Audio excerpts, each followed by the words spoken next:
Hello aspirants, welcome to ADA 24/7 WBCS Topper. কতগুলো পরিপ্রেক্ষিত WBCS এর সাথে ঘটে যাচ্ছে এবং সেই পরিপ্রেক্ষিতেই আজকের এই বিশেষ সেশনটা। এবং তোমাদের আমি যখন সন্ধে 6টায় যে প্রতিদিনের ক্লাসটা নিই সেই ক্লাসেই তোমাদের তরফ থেকে উঠে আসা প্রশ্ন, যেটা গতদিন ক্লাসে আমি বলেছিলাম যে এই টপিকটা নিয়ে আমি তোমাদের কিছু ইনফরমেশন, কিছু তথ্য দেব, যেটা করে তোমরা বুঝতে পারো যে কেন আমাদের বাংলার ছেলেমেয়েরা ইউপিএসসি নিয়ে ভাবনা চিন্তা করে না। এবার কি করতে হবে বা করার সময় কি এসেছে? চলো সেইটাই আজকে জেনে নেওয়া যাক, কেন বাংলার ছেলেমেয়েরা ইউপিএসসি নিয়ে ভাবনা চিন্তা করছে না বা করে না।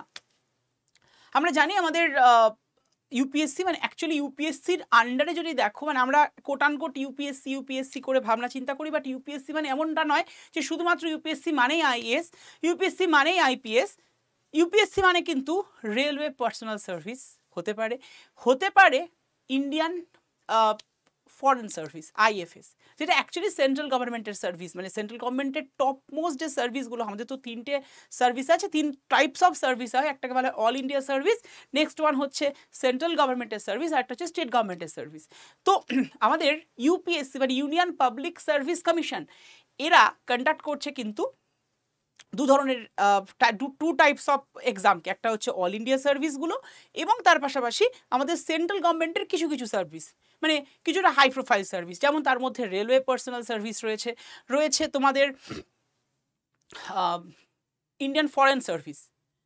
এছাড়া অল ইন্ডিয়া সার্ভিস যেগুলো আছে সেগুলো কিন্তু ইউপিএসসি কন্ডাক্ট করে, আইএএস, আইপিএস এবং আইএফওএস মানে ইন্ডিয়ান ফরেস্ট সার্ভিস।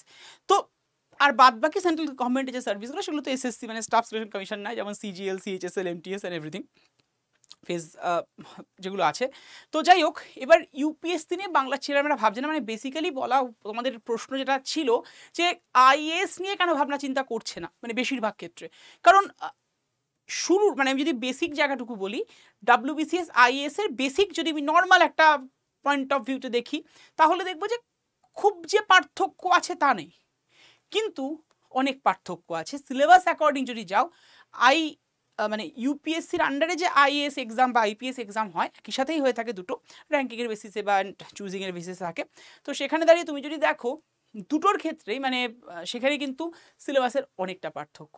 যেমন তোমার ইন্টারন্যাশনাল রিলেশন থেকে শুরু করে আর্ট অ্যান্ড কালচার, এরকম প্রচুর টপিক যেটা স্পেশালি ইউপিএসসিতে মেনশনড। এবার ডাব্লিউবিসিএসসি এরকম টপিক দেয়, কিন্তু ওটা প্রপারলি মেনশন নেই। যেমন আর্ট অ্যান্ড কালচার থেকে প্রিলিমিনারিতে কোনো প্রশ্ন সেভাবে হয় না। হ্যাঁ, এবার ইতিহাস বেসড অনেক জায়গা, সেখান থেকে তো কিছু কিছু প্রশ্ন দেয়, বাট প্রপারলি আর্ট অ্যান্ড কালচারের অনেক ছোটো ছোটো জিনিস আছে যেগুলো জেনারেলি তুমি ইউপিএসসিতেই পাবে, ডাব্লিউবিসিএসে দেয় না, কারণ সিলেবাস অ্যাকর্ডিং নেই। তবে কিছু কিছু বিষয়বস্তু তুলে ধরা হয়েছে। যেমন আমি যদি একটা ছোট্ট এক্সাম্পল দিই, যে অমরাবতী আর্ট ওয়ার্ক মানে অমরাবতীর যে স্কাল্পচারটা, বা বলতে পারো যে আমাদের এদিকে আমাদের বিভিন্ন যে বৌদ্ধ স্তূপগুলো, এরকম বেশি কিছু অল্প স্বল্প প্রশ্ন দিয়ে থাকে যে অমরাবতী স্কাল্পচার কার ওপরে হয়ে থাকে, কোন স্টোনের ওপরে হয়ে থাকে। কিন্তু জেনারেলি এর থেকে বেশি খুব লেভেলের প্রশ্ন যেটা ইউপিএসসিতে করে সেটা ডাব্লিউবিসিএসে করেন। এটা একটা প্রবলেম, যেখানে আলাদা করে ডাব্লিউবিসিএস অ্যাসপিরেন্টসরা ইউপিএসসি নিয়ে ভাবনা চিন্তা করছে না, কারণ সিলেবাস যদি দেখা যায় কিছুটা ঠিক, হ্যাঁ হিস্ট্রি, জিওগ্রাফি, পলিটি এগুলো ঠিক, কিন্তু ডাব্লিউবিসিএস এ পলিটি মানে তোমার জেনারেলি রয়েছে কি না, সংবিধানটাই শুধু রয়েছে।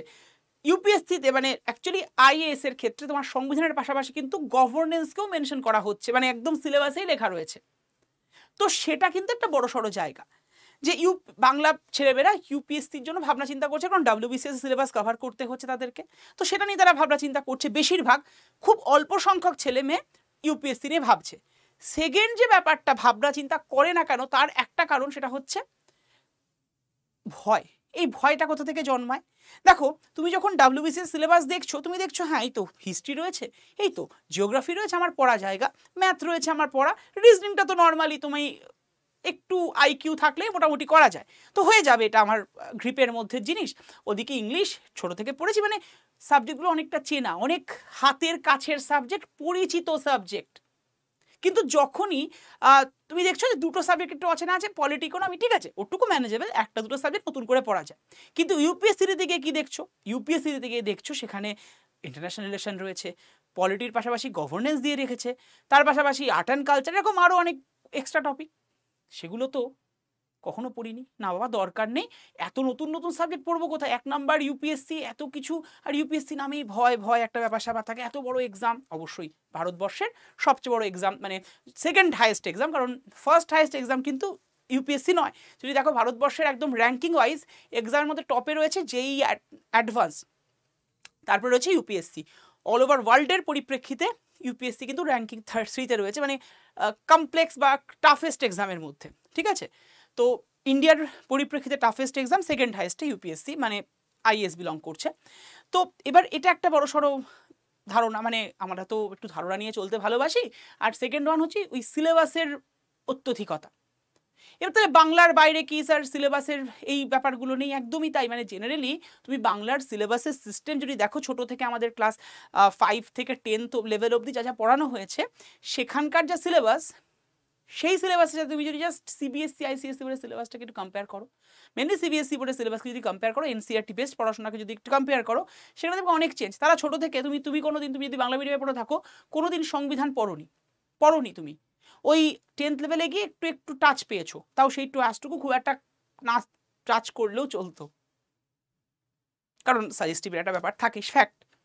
আর যারা সিবিএসসি আর এসসি বোর্ডে পড়েছে, তারা কিন্তু ক্লাস 6 থেকে 10th লেভেল অবধি সিভিক্স পড়ে এসছে, এবং সিভিক্স মানে সেটা দেখো জেনারেলি তুমি সেই লেভেলে 10th লেভেল অবধি জিওগ্রাফি পড়েছিলে বা হিস্ট্রি পড়েছিলে, তার থেকে ডাব্লিউবিসিএস এর প্রপার লেভেল পড়তে গেলে অনেকটাই হাই, অনেক ডেপথ, কিন্তু জিনিসটা বেসিকটুকু তোমার রেডি আছে ওখানে। ঠিক সেরকমই মানে কোট আনকোট ইংলিশ মিডিয়াম বা সিবিএসসি আইসিএসসি বোর্ডের স্টুডেন্টদের এই জায়গাটা কিন্তু রেডি থাকে যে ভাই আমি জানি মোটামুটি, আমার এগুলো জানা সাবজেক্ট, জানা বিষয়, এবার তারপরে তো আমাকে অনেক ডেপথে পড়তে হবে। তো এই ভয়টা কিন্তু বাংলার ছেলেমেয়ে, স্পেশালি আমি বলবো যে মানে বাংলা মিডিয়ামের ছেলেমেয়েদের একটা বড় সড়ো প্রবলেম। হ্যাঁ, এবং বাংলা ছেলেমেয়েরা ভাবছে না কেন? কারণ ওই যে একটা হয় যে তোমার মানে বলো না যে পালে গা ভাসানো, তো স্বাভাবিক যখন তুমি দেখছো 10th লেভেল অবধি তুমি হয়তো সিবিএসসি আইসি মানে 12th লেভেল অবধি পড়ে ফেলেছো, তারপরে গ্র্যাজুয়েশন করছো বা ইকুইভ্যালেন্ট টু গ্র্যাজুয়েশন, সেটা হতে পারে তোমার ইঞ্জিনিয়ারিং বা আদার্স কিছু, সেখানে একটা ফিল্ড, অন্য ফিল্ডে চলে যাওয়ার ব্যাপার, এবং তার পাশাপাশি সেখানেও কিন্তু বাংলা মিডিয়াম এবং ইংলিশ মিডিয়ামের ছেলেমেয়েরা একসাথে পড়াশোনা করছে, সেখানে গিয়ে ওই ব্যাপারটা চলে আসে যে আর বাবা ইউপিএসসি দেবো, মানে তখন থেকে তো প্রিপারেশন নেওয়ার একটা প্ল্যানিং চলে, তো না না না ওটা অনেক টাফ এক্সাম হয়ে যাবে। তো এই ভাবনা চিন্তাগুলো আস্তে আস্তে আস্তে আস্তে বাংলার ছেলেমেয়েদেরকে ইউপিএসসি থেকে সরিয়ে দেয়। কিন্তু তুমি যদি ভাবো আজকে ভারতবর্ষের প্রথম সিভিল সার্ভেন্ট, মানে ভারতীয় হিসেবে যিনি ছিলেন, তিনি কিন্তু বাংলারই ছিলেন। প্রথম তো অ্যাকচুয়ালি সত্যেন্দ্রনাথ, মানে আমাদের প্রথম যদি দেখা যায়, তাহলে এই হিসেবে যদি দেখি আমরা পর এই চেঞ্জেসগুলো কিন্তু আসতে শুরু করেছে, তাই না? প্রথম তো সুরেন্দ্রনাথ ব্যানার্জি হয়েছিলেন, কিন্তু তিনি অ্যাকচুয়ালি এই যে টেস্টটা হয় লাস্টে, মানে আমি ব্রিটিশ আমলের কথা বলছি, সেই সময় যখন আমাদের সিভিল সার্ভিস এক্সাম যেটা ছিল লন্ডনিংয়ে যেটা দিতে হতো, সেখানে তিনি ঘোড়া থেকে পড়ে যান বলে তিনি হতে পারেন সুরেন্দ্রনাথ ব্যানার্জি। তো তারপরে রবীন্দ্রনাথের দাদা হন, কিন্তু দুজনেই কিন্তু বাঙালি, তুমি দেখো হিসেব করে। আমরা সুভাষচন্দ্রকে শুনেছি বা জানি তার কথা, তিনি সিভিল সার্ভিসে 4th র্যাঙ্ক করেছিলেন, কিন্তু আজকের দিনের বাঙালি আজকে ভারতবর্ষের সর্বভারতীয় এক্সামের যদি দেখি one of the toughest exam, সেখানে যেতে পারছে না, বিকজ অফ এই যে সিলেবাসের প্যাটার্ন, মানে ছোট থেকে আমরা যেভাবে পড়েছি তার একটা বড় সড়ো ভূমিকা কিন্তু এখানে রয়েছে। কিন্তু এবার বলি, মানে আমি তো তোমাদের এত কিছু বললাম, কিন্তু এবার বলি যে প্রবলেমটা হচ্ছে এবার আস্তে আস্তে ভাবনা চিন্তা করতে হবে, কারণ 2024-এ আমি তোমাদের এটুকু বলতে পারি 80% থেকে 90% শিওর যে সিলেবাসের বদল হচ্ছে না। হ্যাঁ, এখনও নোটিফিকেশান আসেনি 2024-এর প্রিলিমসের জন্য, তবে নোটিফিকেশান আসলেও সেখানে এটুকু তোমাকে গ্যারেন্টি দিচ্ছি যে সিলেবাস যতদিন যেটা চলছিল, মানে দেখো সিলেবাস যেটা চেঞ্জ সেটা মেন্সে হবে, তো মেন্স সিলেবাসের খুব একটা পরিবর্তন হবে না, ঠিক আছে 2024-এ। 2025-এ কিন্তু এই পরিবর্তনটা হওয়ার সম্ভাবনা অনেক বেশি থাকছে, এবং 25 থেকেই হবে ধরে রাখো। তো এতদিন যারা ইউপিএসসি বা আইএস নিয়ে ভাবতেন, আমরা তো ডাব্লিউবিসিএস এর মতো পড়াশোনা করি, আইএস ঠিক আছে, আইএস এর মতো থাকুক, এবার তাদের ভাবতে হবে, কারণ যে সিলেবাসটা যেটা গত 23 সালে মানে 2023-এ অলরেডি ডিক্লেয়ার ছিল, যে সিলেবাসের যে চেঞ্জেসগুলো আসে, সেই চেঞ্জেসের মধ্যে কিন্তু ইউপিএসসি প্যাটার্ন, ইউপিএসসির টপিকগুলো ঢুকে যাচ্ছে। তো স্বাভাবিক ব্যাপার, আজকে দাঁড়িয়ে তুমি যদি ইউপিএসসির পড়াশোনায় করো এবং সেটা যদি ডাব্লিউবিসিএস দিতে, তাহলে তুমি কেন ইউপিএসসি বা দেবে না? হ্যাঁ, অবশ্যই ইকুয়ালি দুটো এক্সামকে দাও।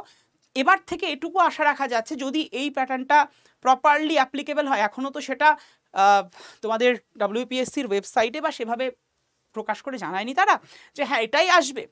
তবে এটা যদি হয়ে যায় তাহলে এবার কিন্তু বাংলার ছেলেমেয়েদের ইউপিএসসির জন্য পড়াশোনা করতে হবে, মানে কিছুটা এক রকমের বাধ্যতামূলকই তাদেরকে করতে হবে। কারণ এটা স্বাভাবিক, সবাই ভাবনা চিন্তা করবে আজকে যদি আমাকে WBCSE দিতে হচ্ছে তাহলে আমি কেন ইউপিএসসিটাও দেবো না, কারণ সিলেবাস তো সেম থাকছে। WBCSও দিই, ইউপিএসসিও দিই, কারণ সিলেবাস সেম। এবং তার পাশাপাশি যে স্টাইল অফ রাইটিং মানে মোড অফ রাইটিং বলতে পারো, সেখানে এতদিন অবধি মেন্সের ক্ষেত্রে ছিল হচ্ছে শুধুমাত্র MCQ বেসড, মানে 2014 থেকে 2024 আমি বলতে পারি, কারণ 24-এ চেঞ্জ হওয়ার সম্ভাবনা নেই বললেই চলে।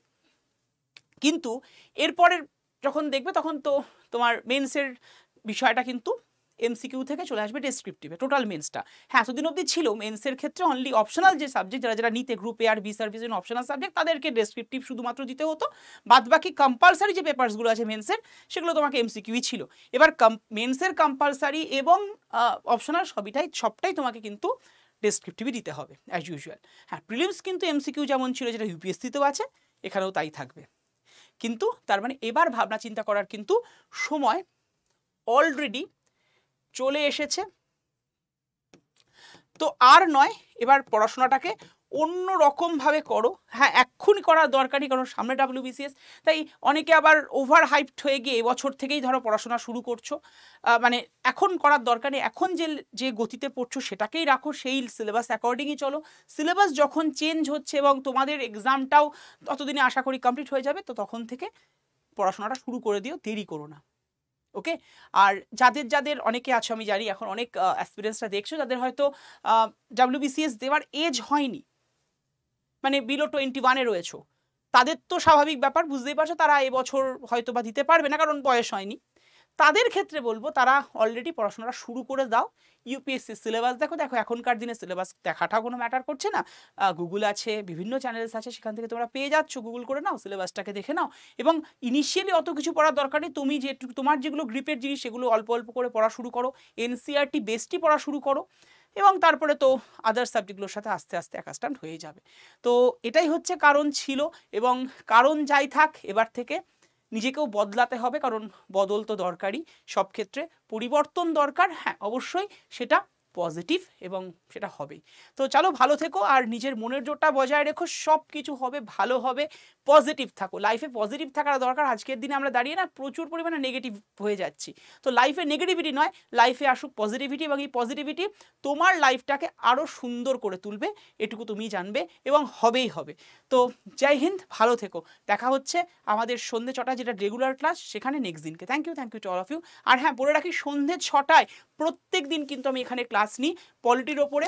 আর আমাদের এই যে ক্লাসগুলো চলে, মানে এটা তো আজকে একটা তোমাদের ইনফরমেটিভ ক্লাস ছিল, বা ডেলি যে ক্লাসটা চলে সন্ধ্যে 6টায়, সেখানে কিন্তু একটা বিষয় তোমাদেরকে বলে রাখবো, সেই ক্লাসগুলোর ক্লাস PDF এবং ক্লাস নোটস পাওয়ার জন্য পলিটির ক্ষেত্রে 7908913089 এই নম্বরে হোয়াটসঅ্যাপ করে হাই লিখে তোমরা রাখতে পারো।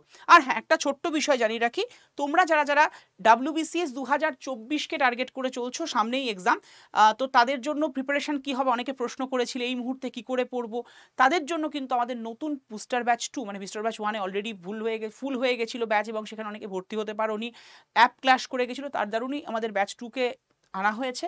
20 আগস্ট থেকে শুরু হচ্ছে, তাই আর দেরি নয়, এখনই তোমরা এনরোল করতে পারো। যখন এনরোল করবে তখন অবশ্যই ভাবে তোমরা সবাই যখন এনরোল করবে একটা বিশেষ কোড ইউজ করবে, এবং কি করে এনরোল করবে পুরোটা বলে দিচ্ছি তোমাদেরকে প্রসিডিওরটা। তোমরা দেখো তোমাদের কাছে যখনই অপশন আসবে, মানে দেখবে অ্যাপস ডাউনলোড করে নেবে, এই সেশনটা ডিসক্রিপশন বক্সে অ্যাপ ডাউনলোড লিঙ্ক আছে, just click on the link আর ডাউনলোড দ্য অ্যাপ। আমার নাম দীপাঞ্জন তালুকদার, তার ঠিক নিচে অ্যাপ ডাউনলোড লিঙ্ক আছে।